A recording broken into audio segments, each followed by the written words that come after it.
Shalom, queridos irmãos, eu sou o pastor Alexandre Dutra e esse é o nosso devocional diário. O título do nosso devocional de hoje é A Onipresença de Deus. E o nosso texto principal está no Salmo de número 139, versículos 7 a 12. Eu convido você a abrir a sua Bíblia para fazermos a leitura dessa passagem maravilhosa das Sagradas Escrituras, que revela um dos atributos do nosso Deus, a sua onipresença.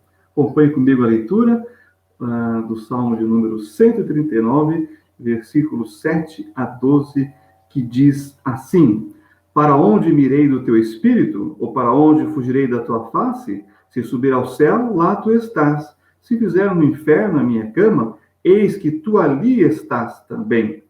Se tomar as asas da alva, se habitar nas extremidades do mar, até ali a tua mão me guiará e a tua destra me susterá. Se disser, de certo que as trevas me encobrirão, então a noite será luz à roda de mim. Nem ainda as trevas me encobrem de ti, mas a noite resplandece como o dia, as trevas e a luz são para ti a mesma coisa.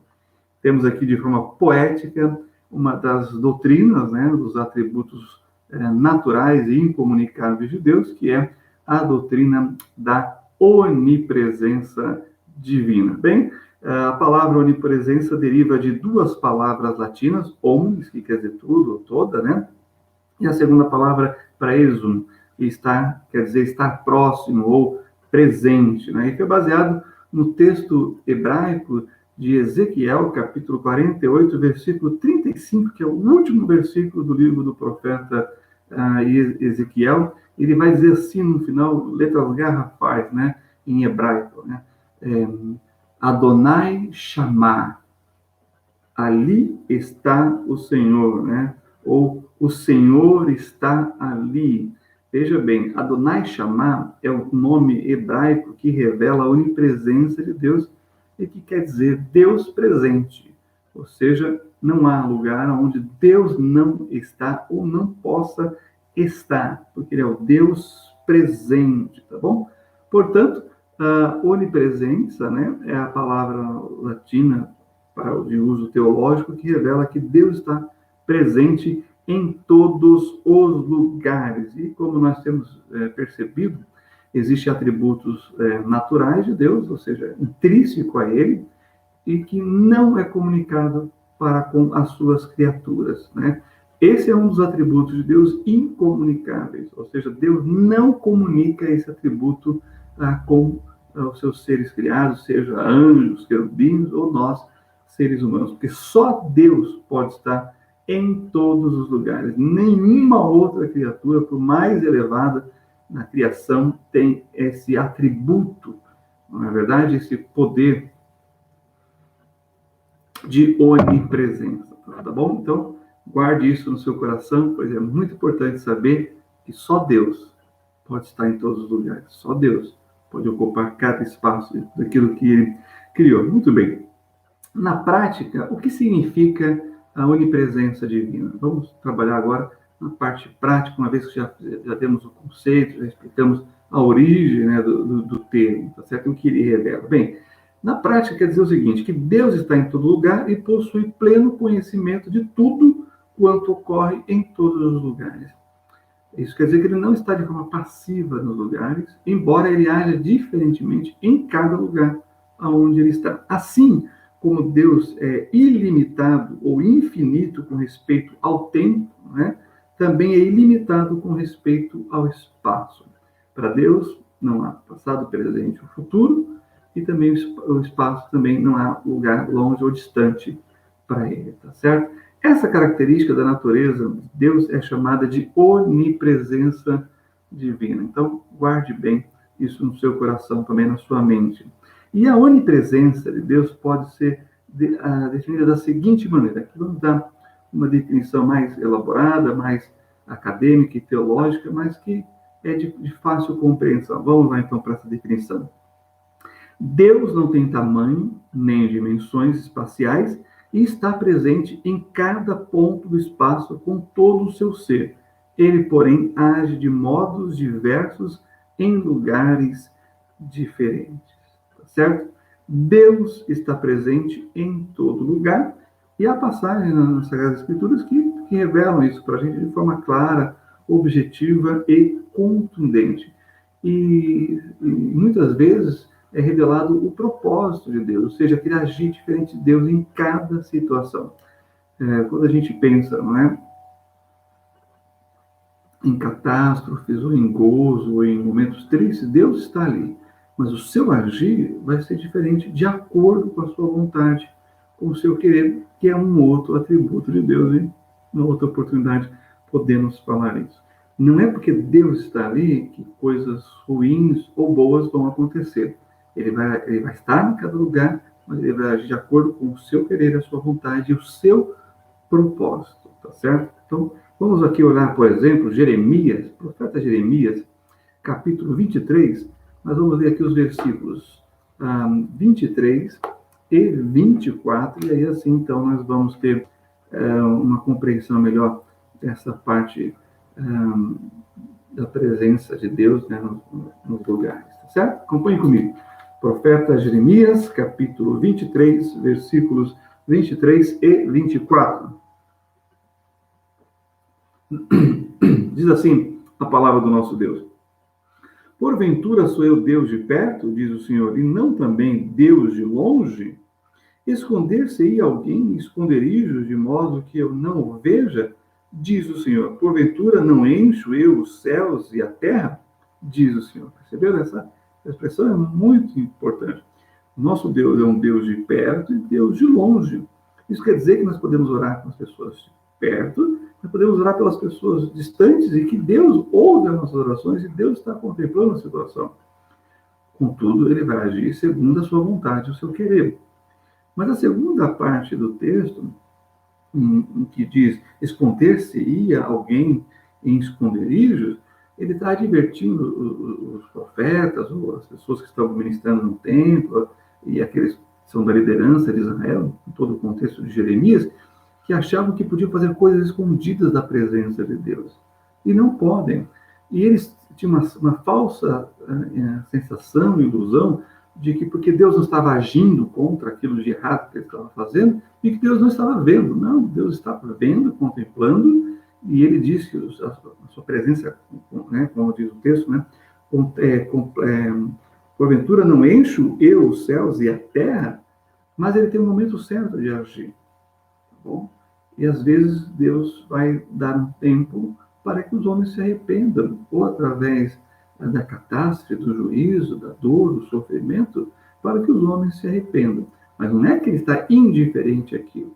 Ele está presente, ele sabe, mas ele tem o seu modo de agir conforme a sua santidade, conforme o seu caráter e conforme os seus desígnios. Isso é muito importante ter em mente e também no seu coração. Porque quando a gente pensa em Deus como onipresente, nós também temos que entender que Deus não tem dimensões espaciais. Ou seja, embora para nós pareça necessário dizer que todo ser de Deus está presente em toda parte do espaço, ou em cada ponto do espaço, é também necessário dizer que Deus não pode ser contido por espaço algum, por maior que seja.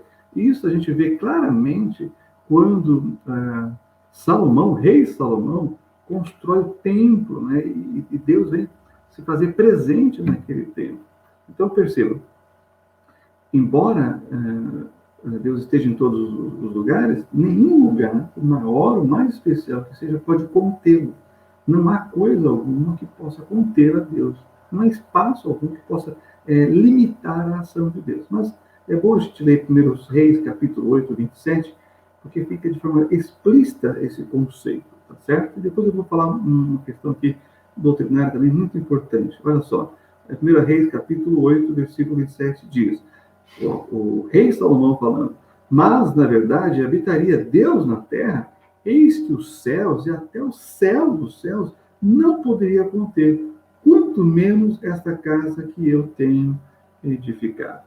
De fato, Deus se manifestou no templo, preencheu, né, com a sua glória todo o espaço físico do templo, de tal forma que as pessoas não podiam entrar De tal modo estava ali presente, revelada a glória de Deus. Então, aquele conceito que o profeta Ezequiel viu, falou, né, contemplou, através da expressão Adonai chamar, ou seja, Deus ali está, Deus presente, foi evidenciado aqui na construção, né, do templo pelo rei Salomão. Deus se manifestou num espaço, ocupando aquele espaço, tá certo? Foi aquele espaço mais glorioso, mais precioso que fosse, não pode conter a Deus, porque ele é o Deus onipresente. Bem, quando a gente pensa nisso, temos que tomar cuidado. Existe uma doutrina religiosa de pensamento chamada de panteísmo. O que é o panteísmo? Que Deus, como Deus está em todos os lugares, se manifesta em qualquer lugar, sem limite de espaço físico, e então quer dizer que Deus está na natureza, então quer dizer que Deus está numa rocha, numa árvore, então quer dizer que essa árvore, esse determinado rio, essa determinada montanha, é Deus? É uma divindade? Não. Isso é chamado de panteísmo. O panteísmo entende assim. Mas, biblicamente, teologicamente, é razoável dizer que não. Deus se manifesta na sua natureza. É claro, ele é o Criador. Ele não só criou, mas ele mantém todas as coisas. E todas as coisas existem para a sua própria glória. Porém, essas coisas criadas por Deus, por mais maravilhosas que sejam, não contêm a divindade do Senhor. Tá bom? Isso, então, é um pensamento equivocado sobre a natureza de Deus, sobre o ser de Deus, em especial sobre a onipresença divina. Então, toda a adoração à natureza ou à criação é idolatria. Não só adoração a ídolos, ao homem, como ao homem, mas também à natureza é idolatria e é condenado nas Sagradas Escrituras pelo próprio Deus. Não há outro além dele, não há coisa ou objeto que deva ocupar o coração do adorador, a não ser a própria natureza, essência e pessoa de Deus, tá bom? Então, que isso seja bem claro aí na sua mente e no seu coração. Bem, Deus também, um outro assunto interessante, é o seguinte: Deus pode estar presente para punir, sustentar ou abençoar, de acordo com o seu propósito, porque existe a manifestação de Deus para esses três propósitos: para punir, para sustentar ou para abençoar, promovendo livramentos, inclusive. Mas aí tem uma ideia que surge no pensamento, e é natural se pensarmos assim, que a ideia da onipresença de Deus, às vezes,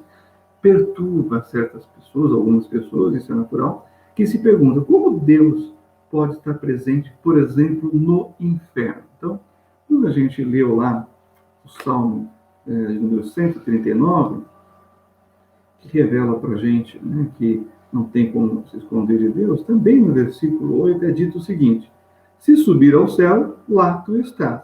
Se fizer no inferno a minha cama, eis que tu ali estás também. Então, como entender essa passagem? Bem, de fato, não é o inferno, é o oposto da presença de Deus ou da ausência de Deus. Né? Alguém pode questionar dessa forma. A dificuldade pode ser resolvida pela percepção de que Deus está presente de modos diversos em lugares diferentes. Por exemplo, deixa eu dizer para vocês, segundo a Bíblia e a doutrina do inferno, da condenação eterna, do lago de fogo, né, da separação eterna de Deus, revela que o diabo, Satanás, o nosso adversário, não vai estar reinando no inferno. Ele vai estar sofrendo, sendo julgado eternamente no inferno. E quem criou esse inferno foi Deus, para Satanás e seus demônios. E o homem, pela sua incredulidade, rebeldia, desobediência e uma indiferença e até às vezes até uma luta contra Deus, acaba indo para esse lugar pela sua decisão própria, pela sua escolha da sua própria vontade. Porém, não quer dizer que Deus não estará ali agindo através do seu propósito de punição, de condenação e julgamento. E olha só, a pior coisa no inferno é justamente saber que a pessoa, aqueles que estarão lá estarão lá para sempre, mas que a presença de Deus não será manifestada em seu auxílio, a não ser em sua punição. Isso, irmãos, de fato é realmente muito sério, tá bom? Porém, o inferno também é o lugar onde o Senhor sabe o que está acontecendo e o Senhor tem o seu propósito ali, no caso, punitivo, tá bom? Tá bem? Então, perceba que Deus age diferentemente em lugares distintos da sua criação, tá certo? E, é claro, nós temos aqui as lições espirituais dessa doutrina, né, da onipresença divina, em que Deus está em todos os lugares, e devemos saber quais são esses propósitos de Deus. Em primeiro lugar, a onipresença de Deus nos revela que nada nem ninguém pode se esconder dele.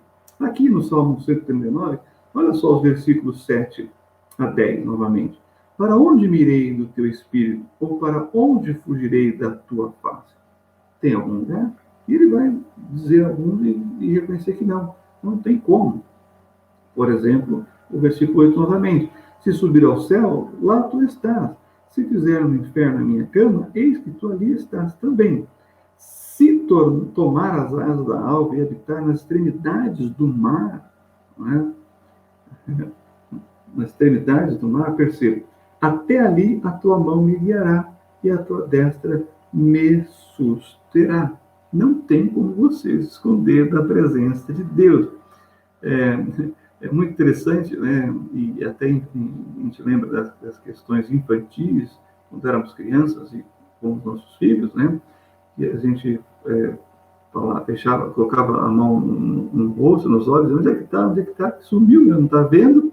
Quer dizer que não está ali, aí né, tira a mão dos olhos, achou, lembra dessa brincadeirinha que a gente faz até hoje com as crianças? Pois é. Não tem como fugir da presença de Deus. É como se você estivesse fechando os olhos, como você não está vendo, tá? Deus não está aqui, não. Mesmo que você não veja, Ele está presente. E se você se esconder, Ele te vê, Ele sabe onde você está. Porque Ele está em todos os lugares com os seus propósitos divinos. Tá bom? Então, não se iluda. Nada nem ninguém pode se esconder dele. O segundo está aqui no Salmo 66, versículo 7. Volta aí comigo, então. E vamos ver que Deus está presente e atuante, né, no planeta Terra. Deus tem a sua atuação no nosso mundo. Né? Olha só, acompanhe comigo o Salmo 66, versículo 7, que diz: Ele domina eternamente pelo seu poder. Os seus olhos estão sobre as nações. Não se exaltem os rebeldes. Olha que coisa tremenda. A consciência de Deus deve trazer temor às autoridades, às nações e aquelas pessoas que estão querendo e desejando se rebelar ou praticar o mal. Então, há um alerta aqui. Onde você estiver, Deus estará também. Se você for entrar em lugares que não se deve entrar, não se iluda, não dá para dizer, Deus, fica aí fora que eu vou entrar e esse lugar, esse ambiente não é bom para o Senhor, aplicando pessoalmente, né, também. Então, o Senhor fica aí fora que eu vou entrar, né, tem coisas que não deve, mas quando eu voltar aí, o Senhor vai estar comigo. Não.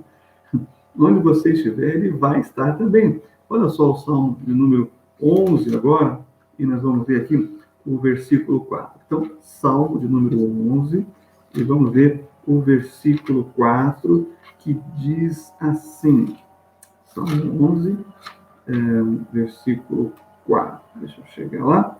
Opa, aqui, Salmo de número 11, versículo 4, diz: O Senhor está no seu santo templo, o trono do Senhor está nos céus, os seus olhos estão atentos, e as suas pálpebras provam os filhos dos homens. Perceberam a forma poética de dizer que o Senhor está te acompanhando em todos os lugares? Então, cuidado.